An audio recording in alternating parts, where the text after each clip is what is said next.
एक बार ओम का उच्चारण करें।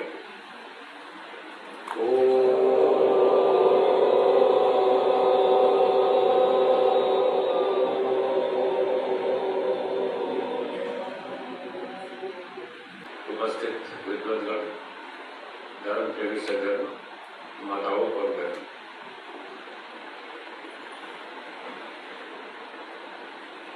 ईश्वर की कृपा से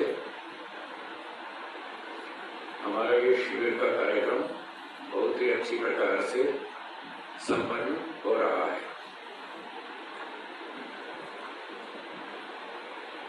पिछले 4-5 दिन में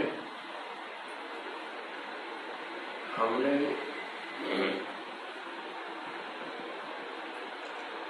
न्याय दर्शन के आधार पर कुछ बातों को समझने का प्रयास किया।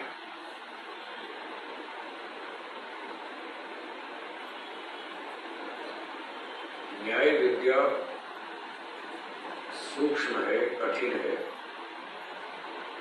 लंबे समय तक इसका अध्ययन करना पड़ता है, बार बार करना पड़ता है, तब धीरे धीरे कुछ समझ में आती है। कोई भी विषय हो, प्रारंभ में सरल होता है। जैसे गणित विद्या है तो पहली कक्षा में सरल होती है, दूसरी में, तीसरी, चौथी, पांचवी, 10वीं तक धीरे धीरे फिर कठिन होती जाती है। तो ऐसे ही प्रत्येक विद्या में प्रारंभ में सरलता होती है, आगे आगे फिर वो कठिन होती जाती है। और विशेष योग्यता बनानी हो तो समय के साथ साथ परिश्रम भी अधिक करना पड़ता है। तो हमने न्याय विद्या को इस शिविर में आरंभिक स्तर पर समझना आरंभ किया है, प्रयास किया है। धीरे धीरे आगे बढ़ेंगे। जब व्यक्ति को लक्ष्य पता हो कि मुझे कहाँ जाना है, तो वो ठीक दिशा से और ठीक गति से चलता है। जब लक्ष्य का पता ना हो तो फिर वो इधर उधर भटकता रहता है।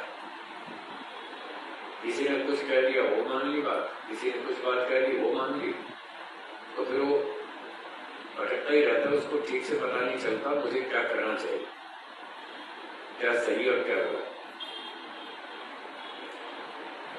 ऐसे ही कोई भी यात्रा शुरू होती है तो व्यक्ति घर में बैठकर पहले विचार करता है मुझे कहाँ जाना है। यात्रा का जो लक्ष्य है उसको घर में बैठकर पहले निर्धारित करता है। मुझे बम्बई जाना है, बंगलौर जाना है, चेन्नई जाना है, कलकत्ता जाना है। घर में बैठ के निर्णय होता है। जब यात्रा का लक्ष्य निर्णीत हो जाता है, फिर वहां जाने के लिए आरक्षण आदि आदि सब काम करना होता है। ट्रेन में जाना है कि हवाई जहाज से जाना है या कैसे जाना है, फिर उस तरह के कितने आरक्षण आदि आदि सब काम करते हैं। यात्रा में ऐसा नहीं होता कि व्यक्ति अपना सामान लेकर रेलवे स्टेशन पहुंच जाए और फिर सोचे मुझे कहाँ जाना है। ऐसा होता है? ऐसे नहीं। एक व्यक्ति अपना बैग लेकर स्टेशन की तरफ जा रहा, तो रास्ते में किसी ने पूछा कि आप कहाँ जा रहे हैं। उसने कहा कहीं तो पहुंच ही जाएंगे। क्या बोला? कहीं तो पहुंच ही जाएंगे। इसका नाम यात्रा है? यात्रा ऐसे होती है। इसका नाम है भटकना। कहीं तो पहुंच ही जाएंगे।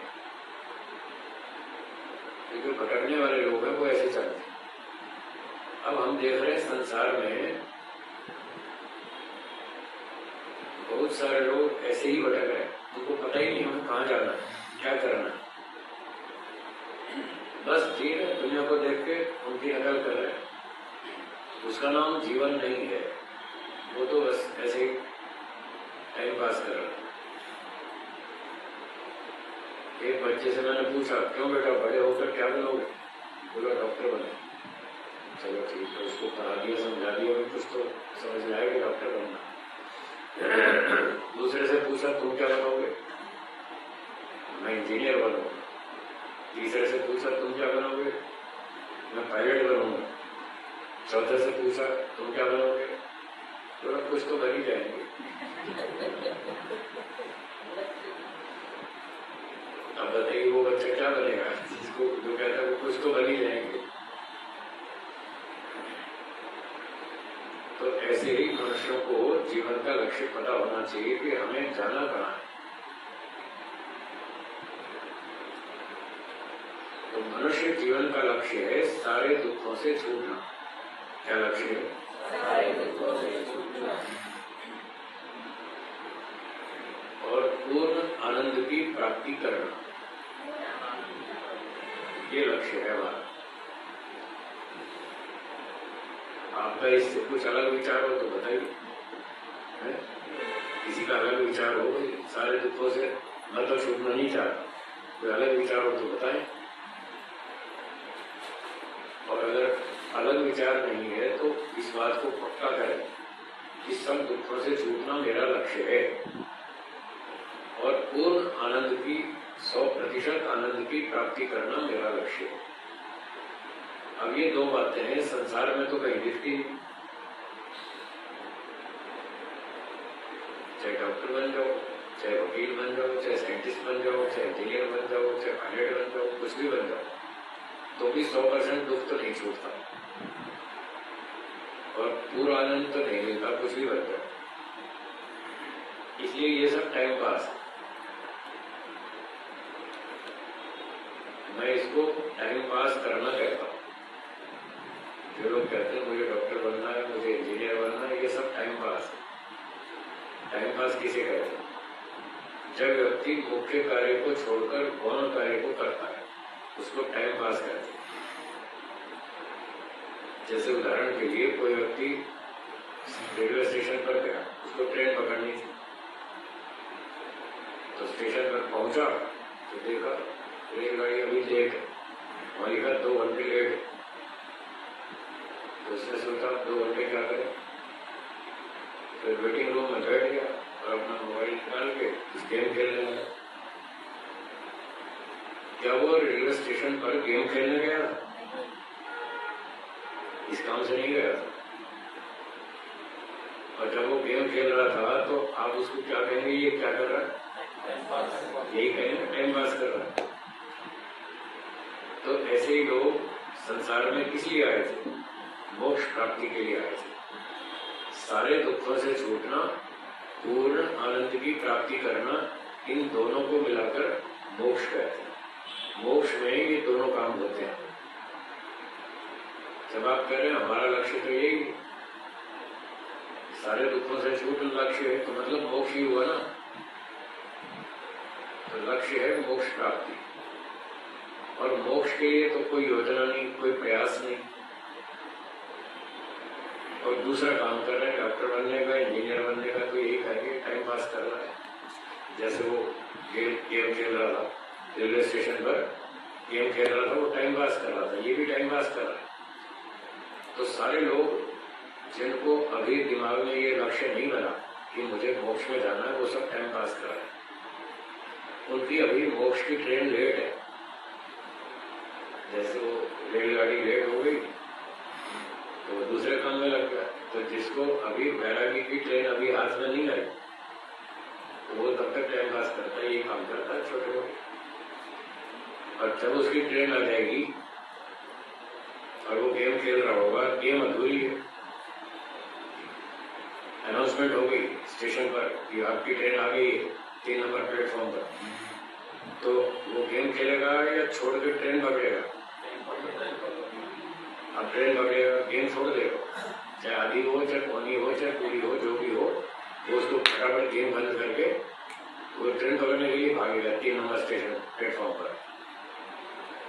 तो ऐसे ही जब किसी व्यक्ति को वैराग्य हो जाता है तो समझो उसकी ट्रेन आ गई, वैराग्य की ट्रेन आ गई।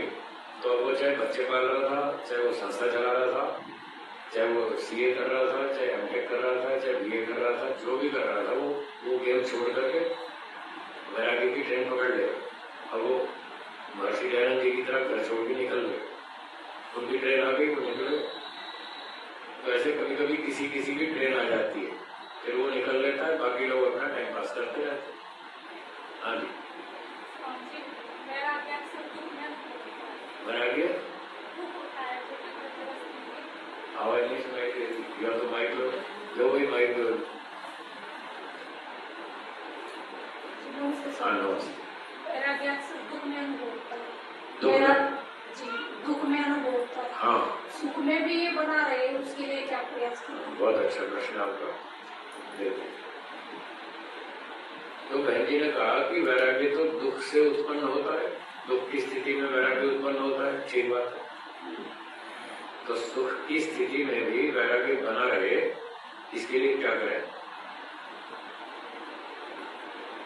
तो सुख की स्थिति में वैराग्य को बनाए रखने के लिए बार बार चिंतन करें कि अब जो सुख मिल रहा है ये थोड़ी देर का सुख है, ये लंबा टिकने वाला नहीं है। खाना पीना, घर मकान, मोटर गाड़ी, नौकर चाकर, बच्चे परिवार सब ठीक चल रहा है, सब काम ठीक ठीक चल रहा है, तो सुख की स्थिति है। तो जैसे हमने पिछले दिनों बताया था, पहले भी बार बार बताया था, संसार की वस्तुओं में सुख भी है और दुख भी है, हाँ या ना, दोनों चीजें, जड़ हो या चेतन हो, हर वस्तु में सुख भी है, दुख भी है।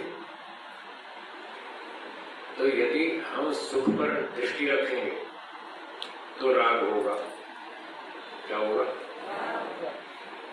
संसार की चीजों में यदि सुख पे दृष्टि रखेंगे कि ये बहुत अच्छी वस्तु है, सुखदायक है और इससे बड़ा अच्छा सुख मिल रहा है, आगे भी मिलता रहेगा, ऐसा सोचेंगे तो फिर राग होगा, फिर वैराग्य नहीं टिकेगा, या तो उत्पन्न ही नहीं होगा, और उत्पन्न हो गया हो थोड़ा बहुत तो वो गायब हो जाएगा। और अगर दुख वाला जो अंश है, इस वस्तु से सुख तो मिलता है और बहुत सारा दुख भी मिलता है, जब उस अंश पे विचार करेंगे इससे दुख भी मिलता है, तब वैराग्य उत्पन्न होगा। और अगर पहले से थोड़ा उत्पन्न हो गया हो तो बार बार दुख का चिंतन करते रहने से वो वैराग्य टिका रहेगा, बना रहेगा। तो ये करना, सुख तो लेना ही नहीं, बहुत ले लिया, इस जीवन में भी बहुत सारा सुख ले लिया और पिछले जन्मों में भी बहुत सारा ले लिया, फिर इतना सुख लेने के बाद परिणाम क्या हुआ? क्या संसार से विरक्ति होगी? क्या संसार का सुख भोगने की इच्छाएं कम होगी? नहीं हुई। इच्छाओं को पूरा करने से जो व्यक्ति संसार का सुख भोगने की इच्छा रखते हैं,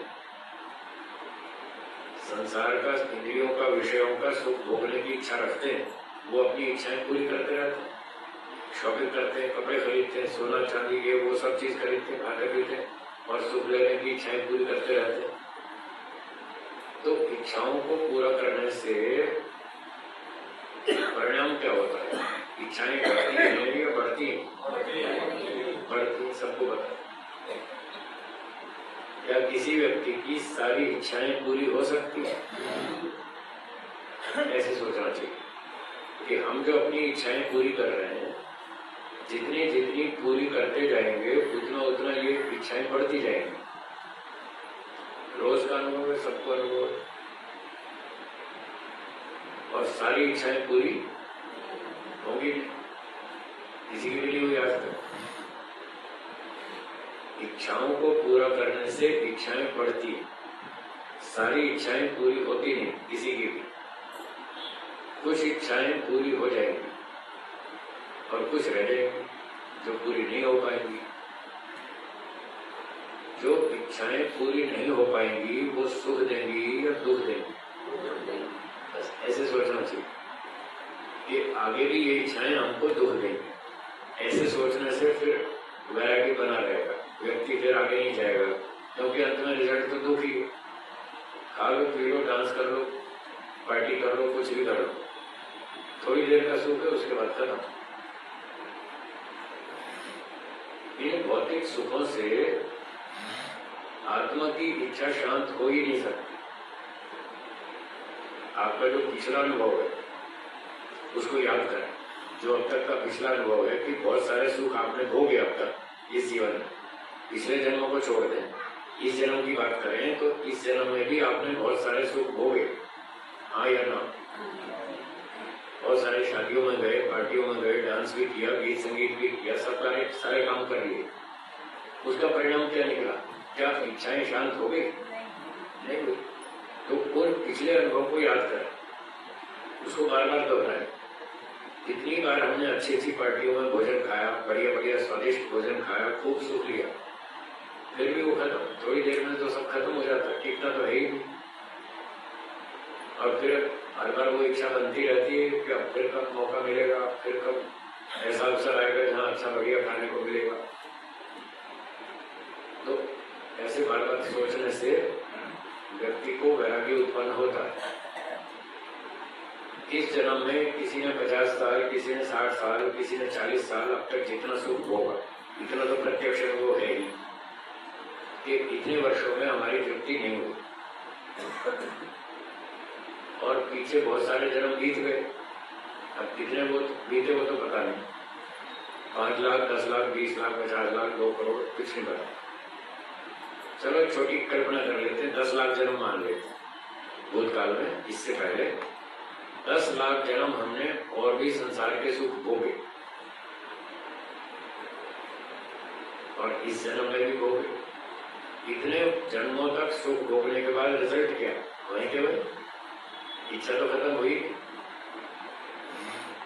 तो 10 लाख पीछे भोग चुके और इस जन्म में भी इच्छा खत्म नहीं हो रही, फिर आगे की सोचते हैं चलो 1 लाख जन्म और भविष्य में सुख भोगेंगे संसार का। 1 लाख जन्म और कल्पना करो, क्या अगले 1 लाख जन्मों में हमारी सांसारिक सुख भोगने की इच्छा शांत हो जाएगी? नहीं होगी। फिर क्या करें? इच्छा तो शांत करनी है, इच्छा तो शांत करो, इच्छा ही तो दुख देती है, इच्छा पूरी नहीं हुई वही तो दुख दे रही है। तो आगे 1 लाख जन्म और भी संसार के सुख भोग लेंगे यदि, तो भी इच्छा तो खत्म होने वाली नहीं है। फिर क्या करें? फिर लौट के वापस इधर ही आएंगे कि चलो भाई भगवान की भक्ति कर ले, वहां पर शांति मिलेगी। ऐसा सब शास्त्रों में लिखा है, सुनते पढ़ते यही सुनते आ रहे हैं कि भगवान की भक्ति करो तो उससे शांति मिलती है, मन इंद्रिया कंट्रोल में रहती है। तो 1 लाख जन्म के बाद भी आपको यही करना पड़ेगा। तो अब सोचिए, जब हमें 1 लाख जन्म बाद भी वापस यू टर्न मारना, वापस उल्टे आना इधर अध्यात्म की तरफ, तो फिर अभी जल्दी से क्यों ना घूम जाए? 1 लाख लंबा जन्म इतना लंबा टाइम क्यों खराब करें? तो ऐसे सोचना चाहिए। ऐसे विचार करेंगे तो आपको जल्दी प्रगति होगी, स्पीड बढ़ेगी। एक लंबा उल्टे रास्ते क्यों जा रहे हैं, वापस तो फिर इधर ही आना। तो ऐसे सोचेंगे तो धीरे धीरे वैराग्य उत्पन्न होगा और ये संसार की इच्छाएं खत्म हो जाएंगी, कंट्रोल में आ जाएंगी, कम हो जाएंगी, और धीरे धीरे कम होते होते होते खत्म भी हो जाएंगी। संसार के पदार्थ, जो भौतिक पदार्थ है, ये आत्मा की इच्छा को शांत क्यों नहीं कर सकते? इसलिए नहीं कर सकते कि भौतिक जो सुख है, जो सत्वगुण से मिलता है, भौतिक सुख प्रकृति वाला, उस सुख की क्वालिटी बहुत खराब है, बहुत घटिया है। क्या बोला? भौतिक सुख की क्वालिटी कैसी है? बहुत घटिया है। और ईश्वर का जो सुख है उसकी क्वालिटी बहुत अच्छी है, बहुत ऊंची है। भौतिक सुख से कम 1 लाख गुना अधिक, इतनी ऊंची है, 1 लाख गुना। अभी तो कम बता रहा हूं, और भी ज्यादा ऊंची है, इतनी भी समझ लो तो भी काफी है। तो प्रकृति के सुख की क्वालिटी बहुत घटिया है, इसलिए आत्मा की इच्छा शांत नहीं होती।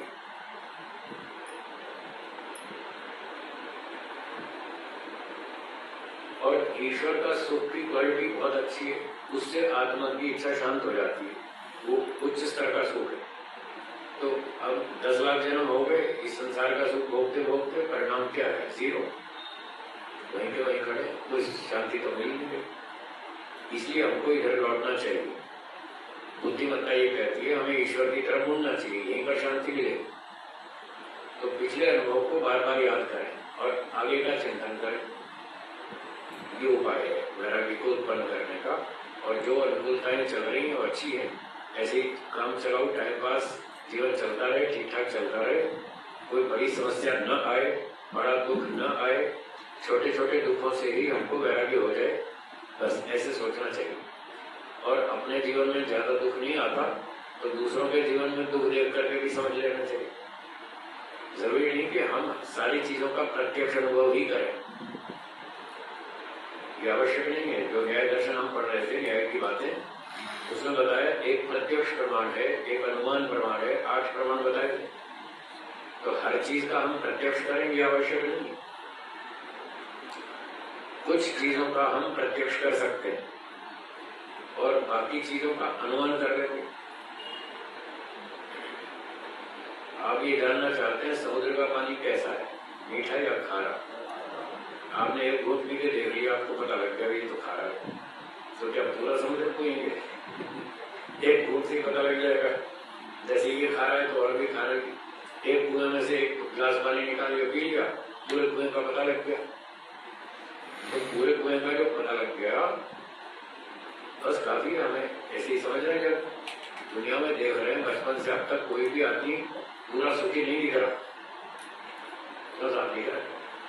कोई आदमी मिला आपको अब तक जो 100% सुखी हो? एक भी नहीं मिला। तो जितने भी लोग हमने देखे अपने आस पड़ोस के और हम खुद भी, अपना भी अनुभव है, ना तो हम 100% सुखी हो पाए, ना हमारे अड़ोसी पड़ोसी, ना कोई बड़े सेठ, ना कोई और दूसरे लोग, कोई भी तो 100% सुखी नहीं दिख रहा। तो इतने लोगों को देख कर क्या हम दूसरे देशों का अनुमान नहीं कर सकते? जापान वाले, रशिया वाले, अमेरिका वाले, ऑस्ट्रेलिया वाले, यूरोप वाले, वो भी ऐसे ही दुखी है। जैसे यहाँ दुखी है ऐसे वहां दुखी है। आज से लगभग 20 वर्ष पहले मुझे एक सेठ जी लंदन ले गए, बोले गुरु जी आपको एक बार लंदन दिखा के लाना। मैंने कहा भाई मेरे पास काम बहुत है, मुझे समय नहीं है, रुचि भी नहीं है। बोले नहीं नहीं, आपने मेरा बड़ा उपकार किया, मेरी बड़ी इच्छा है, एक बार आपको लंदन जरूर दिखा। अच्छा भाई, वो बहुत साल तक पीछे लगा रहा, फिर वो मेरे ले ही गया। तो मैंने कहा चलो देख सकते कैसा है, मुझे तो कोई रुचि है, मुझे तो यहीं बैठे पता है भारत वाले दुखी है तो लंदन वाले दुखी है, मैं तो पहले से जानता हूँ। फिर वो ले गया। तो फिर जब लंदन की धरती में उतरे हवाई जहाज से, तो देखो अरे यहाँ तो ऐसी सड़कें हैं जैसी भारत में, यहाँ भी ऐसे ही मकान है जैसे भारत में, ऐसे ही गार्डन है जैसे भारत में। मैंने कहा कोई फर्क ही नहीं है, और लोग भी ऐसे ही हमारे जैसे ही, उनका नक्शा भी ऐसे ही। वहाँ कोई 4 हाथ वाले थोड़ी, वहाँ भी 2 हाथ वाले, 2 पांव वाले। तो जो बची खुची कसर थी वो भी निकल गई, पता लग गया ये तो सब कुछ भारत जैसे। तो एक चीज देख ली, 2 चीज देख ली तो पूरी दुनिया समझ में आ गई। तो इस तरह से जो आपने अब तक जीवन में सुख भोग लिए उसके आधार पर भविष्य का अनुमान कर ले। जरूरी नहीं कि हर चीज का प्रत्यक्ष करें। लंदन भी देखेंगे, अमेरिका भी देखेंगे, ऑस्ट्रेलिया भी देखेंगे, कनाडा भी देखेंगे, तो जरूरी थोड़ी है 1-2 चीज देख ली बाकी का अनुमान हो जाता है। एक कारखाने में कुछ मजदूर लोग काम कर रहे थे और एक मजदूर का गलती से मशीन में हाथ फंस गया,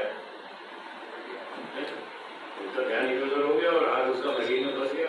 फिर वो हाथ कट गया, बेचारा बहुत चिल्लाने लगा, रोने लगा। 35 मजदूर और थे वहां पर। क्या वो सारे वो अपना हाथ कटवा के सीखेंगे? क्या उसको देख के समझ लेंगे कि मशीन में हाथ डालने से क्या होता है? सारे देख के समझ जाएंगे ना। तो हर चीज का प्रत्यक्ष करने की आवश्यकता नहीं है। थोड़ा सा प्रत्यक्ष कर लिया आपने, देख तो लिया जीवन में कितना सुख और कितना दुख। तो इस वर्तमान प्रत्यक्ष के आधार पर भविष्य का अनुमान करना चाहिए। जैसे अब तक इस जीवन में हमने सारे काम कर लिए तो हमें कोई सुख शांति तृप्ति नहीं हो पाई, तो आगे बचे हुए जीवन में भी कोई पूरी तृप्ति होने वाली नहीं। और आगे 1 लाख जन्म लेंगे, 2 लाख जन्म लेंगे, तब भी नहीं होने वाली। तो क्यों इतना टाइम बर्बाद करें? बराबर यहीं से जल्दी मोक्ष की तरफ चलो, अध्यात्म की तरफ बढ़ो, ऐसे बार बार सोचना चाहिए। तो फिर व्यक्ति वैराग्य की ओर बढ़ेगा और वो मोक्ष की तरफ आगे तेजी से चलेगा। जब मैंने ये बातें सुनी और गुरु जी ने हमको प्रेरणा दी, बहुत साल पहले की बात, जब मैं नया नया आया गुरु जी के संपर्क में, तो गुरु जी ने कहा भाई आगे भविष्य में क्या करेंगे आप? मैंने कहा यही करेंगे, आपको संगीत का शौक है और हम संगीत अच्छा बजाना जानते हैं, गाते हैं बजाते हैं, यही काम करेंगे। तो बोले अच्छा, संगीत वाले तो बहुत लोग हैं देश में, लाखों लोग हैं, आप भी ये काम करेंगे तो क्या होगा, एक संख्या और बढ़ जाएगी, इससे क्या लाभ? मैंने कहा, फिर मैंने पूछा तो आपका क्या सुझाव है हमारे लिए, हमें क्या करना चाहिए? तो गुरु जी बोले कोई वेदों की रक्षा भी करेगा या नहीं? मैंने कहा करेगा। बोले कौन करेगा? जापान वाले। मैंने कहा नहीं, जापान वाले तो नहीं करेंगे, तो कौन करेगा? चीन वाले करेंगे। मैंने कहा नहीं, चीन वाले भी नहीं करेंगे, तो कौन करेगा? मैंने कहा भारतीय लोग करेंगे। तो बोले आप भारतीय नहीं है? मैंने कहा है। तो आप क्यों नहीं सोचते कि हम वेदों की रक्षा करें, हम ब्रह्मचारी बनेंगे, हम तपस्या करेंगे, हम समाज सेवा करेंगे, हम योगी बनेंगे, हम मोक्ष में जाएंगे, दुनिया को भी ले जाएंगे, आप क्यों नहीं सोचते? मैंने कहा ठीक है, आज आपने बताया, अब हम सोचे। तो फिर ऐसे ही मैंने सोचना शुरू किया। तो बहुत सारे प्रश्न उठे मन में कि क्या करना चाहिए। गुरु जी कह रहे ब्रह्मचारी बनो और लोग कहते हैं शादी करो, क्या करना चाहिए? खूब सोचा, इस पक्ष में कितना लाभ है, उस पक्ष में कितना लाभ है, खूब तुलनात्मक अध्ययन किया। एक विचार आया, चलो इस बार तो खाओ पियो मजा करो, ये मोक्ष की बात अगले जन्म में सोचे। एक बार ऐसा विचार आया, फिर मैंने इसका उत्तर ढूंढा। मैंने कहा हो सकता है पिछले जन्म में भी मैं यही सोचता हूँ कि इस बार तो खाओ पियो, फिर अगली बार देख लेंगे। वही बात मैं इस बार सोचूंगा कि चलो इस बार तो खाओ पियो, फिर अगली बार देखेंगे। ऐसे तो हर जन्म में यूं ही टालते रहेंगे, हर जन्म में यही कहते रहेंगे इस बार तो खाओ पियो मजा करो, फिर मोक्ष की बात अगली बार देखेंगे। ऐसे तो कभी भी नहीं आएंगे हम, ऐसे तो मोक्ष की तरफ कभी भी नहीं मुड़ेंगे, ऐसे ही बहाना मारते रहेंगे, अगली बार देखेंगे, अगली बार देखेंगे। तो फिर ये विचार किया कि अगर मोक्ष ही रास्ता है, दूसरा कोई रास्ता नहीं है, तो फिर इसी जन्म में करें, क्यों अगले जन्म तक लंबा टाइम खराब करें, क्यों टाइम वेस्ट करें, इसी जन्म में करें। तो ऐसे ऐसे 6 महीने तक इतने ही प्रश्न उठे मन में, तो उनका उत्तर सोचते रहे, ढूंढते रहे। फिर 6 महीने में जाके निर्णय हो गया कि इसी बार करेंगे, इसी जन्म में करेंगे और अभी करेंगे और पूरी ताकत से करेंगे। फिर लग गए इसके पीछे। तो ऐसे आप लोग भी सोचेंगे तो आपको भी जल्दी समझ में आ जाएगा।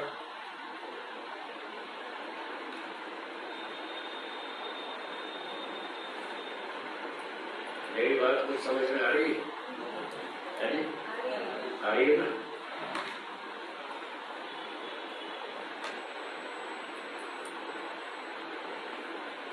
तो सब लोग इस तरह से सोचें कि बहुत जन्म हो गए खाते पीते देखते, कुछ नहीं हुआ, आगे भी कुछ नहीं होने वाला, इसमें तृप्ति नहीं है। एक सुख मिलता है, 4 दुख मिलते हैं।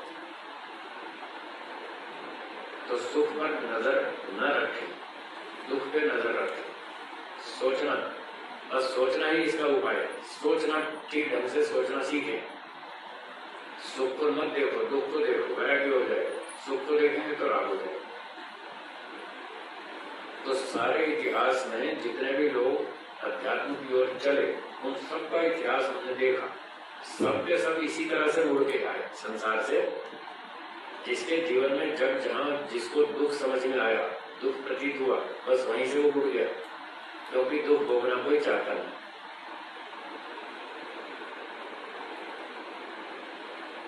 तो ऋषियों ने भी बताया, संसार में एक सुख मिलता है, 4 दुख मिलते हैं। एक दुख का नाम है परिणाम दुख। बोलिए कौन सा? परिणाम दुख।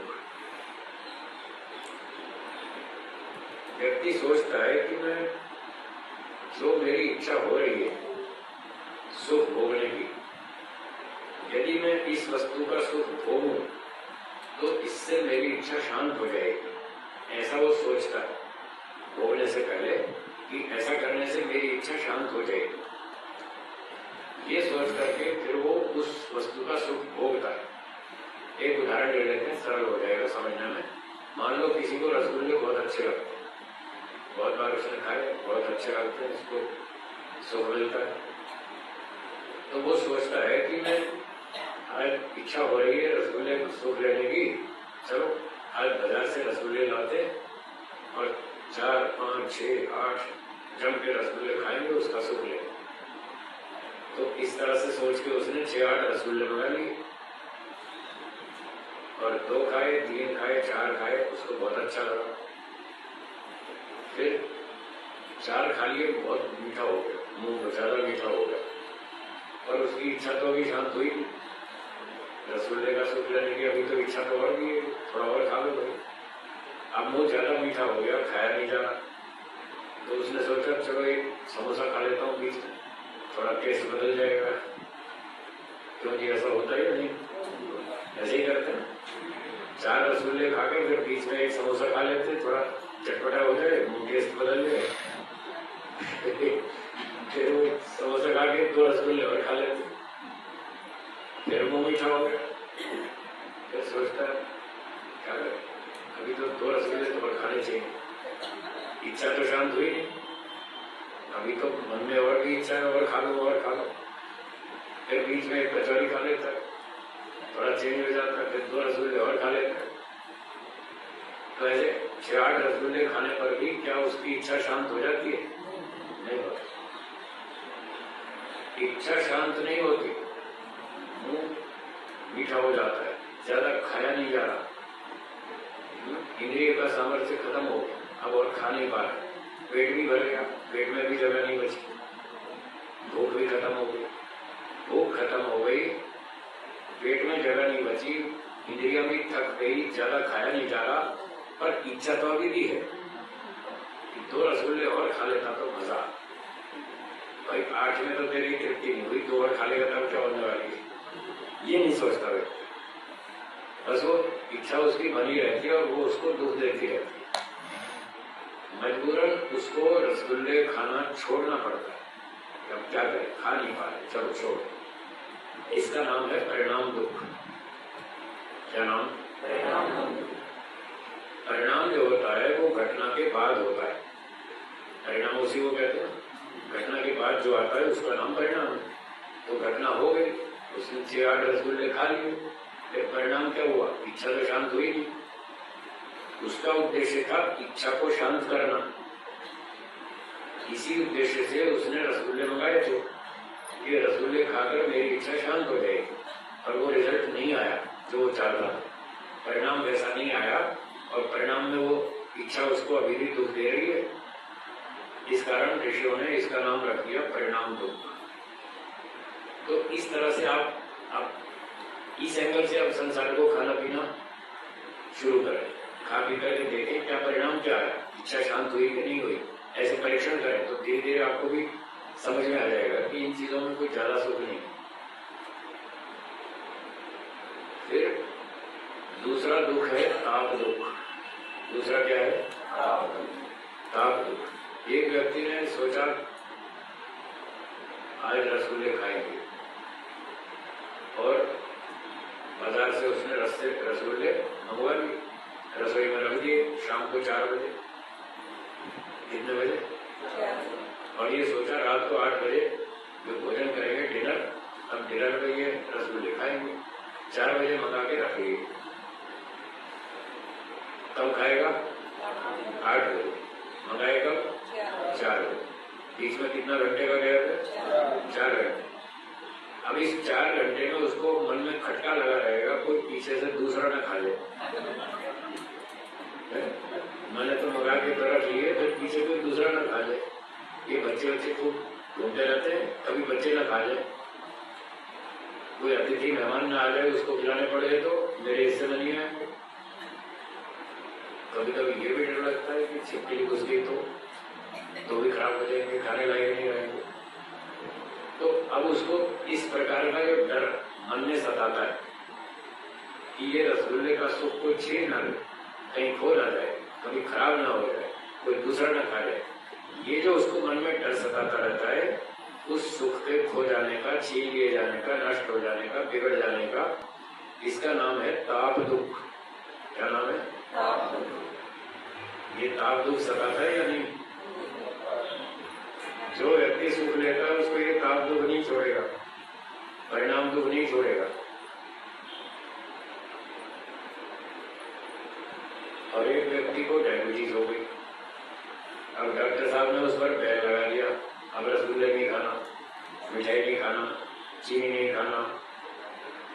अब बेचारे को उससे बड़ा कष्ट होता है कि डॉक्टर साहब बहुत खराब आदमी, हमारे मिठाई पे बैन लगा दिया, प्रतिबंध लगा दिया। तो उस पर भी गुस्सा आता है। जो उसके सुख को छीन लेता है या उस पर बंधन लगाता है, प्रतिबंध लगाता है, तो उस पर भी गुस्सा आता है। ये सारा ताप दुख है। फिर तीसरा है संस्कार दुख। तीसरा क्या? संस्कार दुख। उसने एक बार रसगुल्ले मंगा के खा लिए, सुख ले लिया, और मन ने क्या दोहराया? वाह, मजा आ गया, बहुत बढ़िया रसगुल्ले थे। कल बताया था ना, जब आप वस्तु खाते हैं और फिर मन में ये दोहराते हैं, मजा आ गया, बहुत बढ़िया था। तो जब आप दोहराते हैं बहुत मजा आया, बहुत अच्छा लगा, बहुत सुख मिला, बस यही खतरे वाली घंटी है। मतलब आपने सुख ले लिया। जब सुख ले लिया तो मन पर उसका एक संस्कार पड़ेगा, बहुत अच्छा, ये संस्कार पड़ेगा। ये संस्कार क्या करेगा? ये एक सप्ताह के बाद फिर इच्छा पैदा करेगा, रसगुल्ले मंगाओ, आज फिर उसका सुख लो। एक दिन रसगुल्ले का सुख लो, दूसरे दिन मटर पनीर का, तीसरे दिन बिरयानी का, चौथे दिन कुर्ते का, पांचवें दिन मटर पनीर का, छठे दिन फिर गुलाब जामुन का, सातवें दिन कुछ और। मतलब हर रोज कुछ ना कुछ सुख लेता रहता है व्यक्ति, और उसके संस्कार जमा होते रहते खूब सारे, और रोज उसकी कोई ना कोई सुख लेने की इच्छा उसको परेशान करती रहती है। तो किसी व्यक्ति ने अच्छे अच्छे स्वादिष्ट भोजन खा खाकर बहुत सारे संस्कार बना लिए। फिर एक दिन उसको इच्छा हुई कि आज फिर रसगुल्ले खाएंगे, और नौकर को भेजा, जाओ वही बाजार में फलानी दुकान से बढ़िया शुद्ध देसी घी की मिठाइयाँ बनाता है, वो बढ़िया क्वालिटी की, वो लेकर आओ। तो नौकर को भेजा, वो गया दुकान पर, तो देखा सामान बिक गया, सारा खत्म हो गया, स्टॉक रहा ही नहीं। तो उसने सेठ जी को फोन किया, सेठ जी आज तो सब स्टॉक खत्म हो गया, रसगुल्ले सारे बिक गए, अब क्या करूं? उन्होंने कहा 4 दुकान आगे एक और भी अच्छी दुकान है, चलो वहां से देख लो। वो दूसरी दुकान पे गया, वहां भी सारा सामान बिक गया, खत्म हो गया। एक तीसरी, चौथी, पांचवी, छठी, 5-6 दुकान घूम लिया, कहीं भी उसको रसगुल्ले नहीं मिले। फिर फोन किया, सेठ जी क्या करूं? 6 दुकान तो घूम लिया, कहीं भी नहीं, अब क्या करो? अब क्या करो? वापिस आ जाओ, क्या करो? तो बेचारा वापिस आ गया नौकर। अब बताइए, उसको बहुत मूड था रसगुल्ले खाने का, सुख लेने का, और 6 दुकान घूमने पर भी वो नहीं मिला। अब उसको सुख होगा या दुख होगा? ये जो दुख होगा इसका नाम है संस्कार दुख। अब जो दुख हो रहा है, वस्तु न मिलने पर जो दुख हो रहा है, ये उसको जो पिछले खा खा के संस्कार बनाए थे ना, सुख ले लेकर के, अब वो संस्कार दुख दे रहे हैं। उसकी बड़ी इच्छा है कि मुझे मिल जाए, और मिलेगा। वो पैसे भी डबल देने को तैयार है, पैसे की चिंता नहीं है, डबल भाव पर लाओ, पर कहीं से भी लाओ, मुझे वस्तु चाहिए, मुझे उसका सुख लेना है। ऐसे बहुत सारे लोग आपने देखे होंगे, जो बड़े बड़े सेठ हैं, वो पैसे की चिंता थोड़ी करते, पैसा जितना भी लो, हमको वस्तु चाहिए। और सदा सबको सब वस्तुएं नहीं मिल पाती। इतिहास बताता है यहाँ तो बड़े बड़े राजाओं को भी घास की रोटियां खानी पड़ी। हाँ या ना? याद आया? कौन से? जब बड़े बड़े राजाओं का ये हाल है, उनको हर समय हर चीज नहीं मिल पा रही, तो हम और आपके राजा है, वो कैसे मिलेगी? हर चीज हर दिन थोड़ी मिलती, कभी मिलती है, कभी नहीं मिलती। कितने कारण बन जाते हैं, नहीं मिल पाती वस्तु। तो उस दिन जब बहुत इच्छा होगी तब भी वो वस्तु नहीं मिली, तो संस्कार जो पहले के संस्कार बना रखे हैं, अब वो दुख देंगे। इसलिए इसका नाम रख दिया संस्कार दुख। तो ये 3 प्रकार के दुख हो गए। पहला क्या बताया था? परिणाम दुख, दूसरा राग दुख, और तीसरा पतंजलि जी कहते हैं योग दर्शन में, जो व्यक्ति संसार की चीजों में सुख लेगा, सुख भोगेगा, उसको ये 3 दुख नहीं छोड़ेंगे, उसको ये 3 दुख भोगने ही पड़ेंगे, बच नहीं सकता वो। और अगर सुख ना ले तो बच जाएगा। तो वहां योग दर्शन में लिखा है, जो योगी व्यक्ति होता है उसको ये सारे दुख दिखते हैं, यहाँ बुद्धि से दिखते हैं कि अगर मैंने सुख लिया तो ये 3 दुख नहीं छोड़ेंगे। इसलिए वो कहता नहीं मुझे लेना ही, वो सुख लेते ही बिना ही सुख लिए खा लेता है। जैसे कल बताया था, बिना सुख लिए खाना है तो जीने के लिए खाना है। दाल रोटी सब्जी खीर पूरी मिठाई सब खाएंगे, जीवन रक्षा के लिए खाएंगे, सुख लेने के लिए नहीं। तो ऐसे अभ्यास करते करते व्यक्ति ये बात सीख जाता है, ये कला उसको आ जाती है। अब 3 दुखों से तो बच गया, अब एक रह गया चौथा दुख। चौथे का नाम है गुण वृत्ति विरोध दुख। बोलिए, ये चौथा दुख है। जो व्यक्ति संसार में जब तक है, जब तक जीवित है, तब तक ये चौथा दुख उसको नहीं छोड़ेगा, मरते दम तक नहीं छोड़ेगा। इसलिए कह रहे हैं संसार में जन्म लेना ही मुसीबत, मुसीबत की जड़ है, जन्म लेना ही खतरा है। अगर आगे दुनिया में तो फिर दुख से बच नहीं पाएंगे, कोई ना कोई दुख तो परेशान करेगा। अब ये चौथा दुख क्या है, इसको थोड़ा और समझ लें। गुण शब्द का अर्थ है सत्वगुण, रजोगुण, तमोगुण। बोलिए, ये 3 प्रकार के गुण प्रकृति में आप जानते हो। ये सारी दुनिया किसी सत्व तम से ही बनी हो। तो गुण का अर्थ ये हो गया सत्वगुण, रजोगुण, तमोगुण। फिर गुण के बाद अगला शब्द है वृत्ति। वृत्ति का अर्थ यहाँ पर है स्वभाव। क्या अर्थ है? स्वभाव। गुण वृत्ति, गुणों का स्वभाव। अब तीनों का जो स्वभाव है वो अलग अलग है। अगला शब्द है विरोध। गुण वृत्ति विरोध, तीनों गुणों के स्वभाव में टकराव है, विरोध है। सत्वगुण सुख देता है, रजोगुण दुख देता है, और तमोगुण मूर्ख बनाता है। मूर्ख, पागलपन, नशा, आलस्य, ये सब उत्पन्न करता है। तो तीनों का स्वभाव विरुद्ध है, टकराने वाला है। तो इन गुणों के स्वभाव में टकराव होने की वजह से भी व्यक्ति दुखी होता है। एक व्यक्ति शांति से बैठा था अपने ऑफिस में, मान लो सरकारी ऑफिस में ऑफिसर था, वो अपने ऑफिस में सुबह 11 बजे बैठा था ठीक ठाक। अब थोड़ी देर में गांव का व्यक्ति आया अपनी फाइल लेकर, साहब जी हमारी फाइल है, जरा इस पे साइन कर दो तो हमारा काम हो जाएगा, बहुत दिनों से अटका हुआ है, बस आपका साइन चाहिए। तो उसने कहा दिखाओ क्या है फाइल। तो फाइल देखी, अन्य पलटे 2-4, फिर कोई अच्छा छोड़ जाओ, कल आना, फाइल छोड़ जाओ, मैं बाद में देखता हूँ फुर्सत से। तो फाइल रखवा ली। फिर बाद में उसको फुर्सत से देखा कि इसके सारे कागज तो सारे ठीक, तो साइन तो कर देने चाहिए, इस बेचारे का काम हो जाएगा, गरीब आदमी परेशान है, दुखी है। तो एक विचार आया कि हाँ कर दो, साइन कर दो, इसका काम हो जाएगा। तो ये अच्छा विचार था, ईमानदारी का था। तो ये विचार कौन से गुण के प्रभाव से था? सत्वगुण। आप समझ गए? सत्वगुण जब मन में उभरा तो इसने ये प्रभाव डाला कि कर दो, इसका काम कर दो।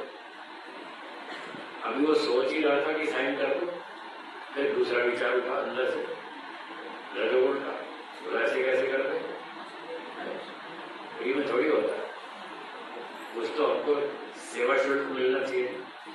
आजकल उसका नाम रख दिया सेवा शुल्क। हम जनता की सेवा कर रहे हैं तो हमको भी तो कुछ तो मिलना चाहिए, ऐसे फ्री में थोड़ी होता। तो दूसरा विचार है कुछ तो सेवा शुल्क मिलना चाहिए, तब करेंगे सही। ये रजोगुण का विचार था, वो स्वार्थ की बात करता है, गड़बड़ की बात करता है, कुछ तो हमको मिलना चाहिए। फिर सत्वगुण का विचार फिर वापस उठा, तो क्यों मिलना चाहिए, तुमको सरकार 1.5 लाख रुपए दे तो रही है मासिक, और कितना चाहिए? जो 1.5 लाख रुपए तनख्वाह मिलती है, इसी बात की तो मिलती है, उसके साइन करो, फिर और क्या चाहिए? तो कर दो साइन, फालतू वैसे मत मांगो। सत्वगुण ने फिर विचार उठाया, फिर थोड़ी देर में रजोगुण का फिर विचार उठा, भाई सारे ही तो ले रहे हैं, ये ऑफिस वाले सारे ही तो ले रहे हैं, मैं कोई अकेला थोड़ी ले रहा हूँ। जब ये ले रहे हैं तो मेरा भी हक बनता है, मैं क्यों न लूं? तो रजोगुण ने फिर उसको ऐसे उत्साह, ले लो ले लो। सत्वगुण ने फिर कहा नहीं नहीं, ये काम गलत है, पकड़े गए तो गड़बड़ करते तो पकड़े गए तो फिर कोर्ट केस हो जाएगा, जेल हो जाएगी, बदनामी होगी, इसलिए ऐसी गड़बड़ मत करो, सीधे सीधे साइन कर दो। थोड़ी देर में रजोगुण फिर उठा, क्यों पकड़े जाएंगे, इतने 50 लोग ऑफिस में सभी तो ले रहे हैं, इनमें से कोई नहीं पकड़ा गया तो मैं क्यों पकड़ा जाऊंगा? ले लो, क्या फर्क पड़ता, थोड़ा सा तो ले ही लेना चाहिए। सत्वगुण ने कहा कि चोर हर दिन थोड़ी पकड़ा जाता, तो कभी कभी आता है हाथ में, अभी तक तुक्का नहीं लगा तो अगली बार मान लो फंस गए तो बहुत मुश्किल हो जाएगी। फिर रजोगुण ने कहा कि क्या हो जाएगी, अभी तो थोड़े दिन पहले अखबार में पढ़ा था, कल दिल्ली में एक व्यक्ति रिश्वत लेते हुए पकड़ा गया और आज रिश्वत देके छूट गया। अभी तो पढ़ा था अखबार में, कल रिश्वत लेते हुए पकड़ा गया और आज रिश्वत देके छूट गया। तो वैसे तो पकड़े नहीं जाएंगे, और पकड़े भी गए तो क्या हुआ, थोड़ा सा दे देंगे, दे दो आगे छूट जाएंगे, फिर तो ना ले ले। अब देखो उसके मन में लड़ाई चल रही है, दो विचारों की लड़ाई चल रही है, एक सत्वगुण का विचार है, एक रजोगुण का। अब ये जो टक्कर चल रही है ना, तो उसके अंदर वो विचार अशांत हो जाता, समझ नहीं आ रहा क्या करो, लूं क्या नहीं लो, लूं क्या नहीं लो। इसका नाम है गुण वृत्ति विरोध दुख, ये है चौथा दुख। तो ये तो बहुत दूर तक विचार करेगा, छोड़ेगा नहीं जल्दी से। जब तक अविद्या, राग, द्वेष, काम, क्रोध, लोभ, ये दोष जब तक पूरी तरह खत्म नहीं हो जाएंगे, तब तक ये लड़ाई चलती रहेगी। लोग ट्रेन में जाते हैं, सोचते टिकट लूं के नहीं लो, लूं के नहीं लो, कोई आता तो है नहीं पूछे, टिकट तो कोई पूछता नहीं, फिर लूं या ना लूं, अब मैं फालतू पैसे खर्च करूं, कोई पूछता तो है नहीं। तो ऐसे मन में लड़ाई चलती है, टिकट लूं कि नहीं लूं, सच बोलूं या झूठ बोलूं। ऑफिस में लेट पहुंचते, 10 बजे का टाइम है, 10:30 पहुंचते, ये सोचता है 10 लिखूं कि 10:30 लिखूं, क्या लिखूं, ऐसे ऐसे मतलब कहीं ना कहीं अंदर लड़ाई चलती रहती। सत्वगुण कहता है ईमानदारी से काम करो, रजोगुण कहता है कर लो, हेरा फेरी कर लो, थोड़ी थोड़ी क्या फर्क पड़ता है। तो जब तक अविद्या, राग, द्वेष आदि ये सारे क्लेश समाप्त नहीं हो जाएंगे, तब तक ये दूर तक लड़ाई चलेगी। इसका नाम है गुण वृत्ति विरोध दुख। चलो, एक व्यक्ति ने खूब तपस्या की, समाधि लगाई और ये सारे क्लेश खत्म कर दिए और उसकी लड़ाई अंदर, विचारों की लड़ाई बंद हो गई। अब रजोगुण का विचार नहीं उठता, बस सत्वगुण का ही उठता है, अच्छा ही काम करना है, गलत करना ही नहीं। तो इस समस्या से तो बच गया, पर एक समस्या अभी भी बची हुई। सुबह सुबह उठा, सत्वगुण का प्रभाव था, 4 बजे उठा, बड़ा अच्छा मौसम था, खूब अच्छी तरह उसने स्नान ध्यान किया, व्यायाम किया, सब अच्छा किया। फिर दिन निकला, दूसरे संसार के काम शुरू कर दिए, पढ़ना, पढ़ाना, प्रचार करना आदि आदि। तो रात को 10 बजे सारा दिन काम अच्छा किया, मन भी शांत रहा, खूब अच्छी तरह से सारे काम हुए। अब रात को 10 बजे वो थक गया, अब उसको आई नींद, वो ये 10 बजे सोएगा या नहीं सोएगा, वो सोना नहीं चाहता, क्योंकि जागते हुए जो उसका सत्वगुण का आनंद और ईश्वर का आनंद मिल रहा है, वो उसको छोड़ना नहीं चाहता। वो चाहता है 24 घंटे में जागते ही रहो, काम करता ही रहो, इसका आनंद लेते ही रहो, पर तब वो उसको टिकने नहीं देता। कहता भाई बहुत हो गया, चलो सो जाओ, बहुत काम कर लिए, अब सो जाओ, थोड़ा आराम कर लो, तो पागल हो जाओगे, बीमार हो जाओगे। तो न चाहते हुए भी तमोगुण उसको जबरदस्ती सुला देता है। ये है गुण वृत्ति विरोध दुख। वो चाहता मैं न सोऊं, सत्वगुण के प्रभाव से आनंदित रहूं, पर तमोगुण उसको सुला देता है। अब बताइए, जब तक व्यक्ति जीवित रहेगा तो रात को सोना तो पड़ेगा ही, तो ये तो मरते दम तक नहीं छूटेगा। जब शरीर छूटेगा तब पीछा छूटेगा इन सारे दुखों से। इसलिए महर्षि पतंजलि जी ने कहा दुखम एवं सर्वम विवेकिनः, बुद्धिमान व्यक्ति को संसार में हर जगह दुख ही दुख दिखता है। परिणाम दुख, ताप दुख, संस्कार दुख, गुण वृत्ति विरोध दुख। तो वो ये समझता है कि भाई जान छूटेगी, इस संसार से पीछा छूटेगा, मोक्ष में जाऊंगा तो ही दुख हटेगा। तो इस तरह से विचार करें, धीरे धीरे रोज चिंतन करें, तो धीरे धीरे आपको भी वैराग्य हो जाएगा। गुण वृत्ति विरोध फल में आएगा। परिणाम ताप संस्कार गुण वृत्ति विरोध फल में आएगा तीनों के ना। ये तो इसको एक अलग एंगल से फल कह सकते हैं, क्योंकि हमने संसार में जन्म लिया, सकाम कर्म किए, उसका फल मिला, जन्म लिया। और जब जन्म ले लिया तो प्रकृति के बंधन में आ गए। अब इसका फल भोगना पड़ेगा, हमको सोना पड़ेगा, जागना पड़ेगा, काम भी करना पड़ेगा, व्यायाम भी करना पड़ेगा। गुण वृत्ति विरोध तो सभी को, चाहे योगी हो या कोई भी हो, सबको किसी को भी नहीं छोड़ता। योगी को भी सोना पड़ता है, वो नहीं चाहता सोना, फिर भी सोना पड़ता है। हमारे गुरु जी कहते थे, मैं खाना नहीं चाहता, मुझे खाना पड़ता है। मैं सोना नहीं चाहता, मुझे सोना पड़ता है। सबको सोना पड़ेगा ना, इसके प्रकृति के बंधन में है, जब तक वो नहीं छोड़ेगी। चलिए,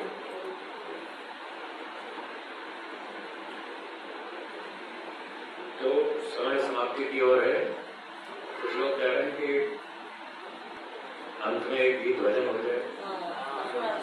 यदि आप घर बैठे संस्कृत बोलना सीखना चाहते हैं, अर्थात आप संस्कृत बोलना सीखने की ऑनलाइन कक्षाएं ढूंढ रहे हैं, तो आप हमें दिए गए नंबर पर संपर्क करें। हम आपको संस्कृत की ऑनलाइन कक्षाओं में जोड़ लेंगे। वहां पर आप संस्कृत बोलना सीख सकते हैं। बंधुओं, यदि आप संस्कृत सीखने की कोई पुस्तक खोज रहे हैं तो भी आप हमें दिए गए नंबर पर संपर्क करें। हम आपको संस्कृत सीखने की पुस्तक उपलब्ध कराएंगे।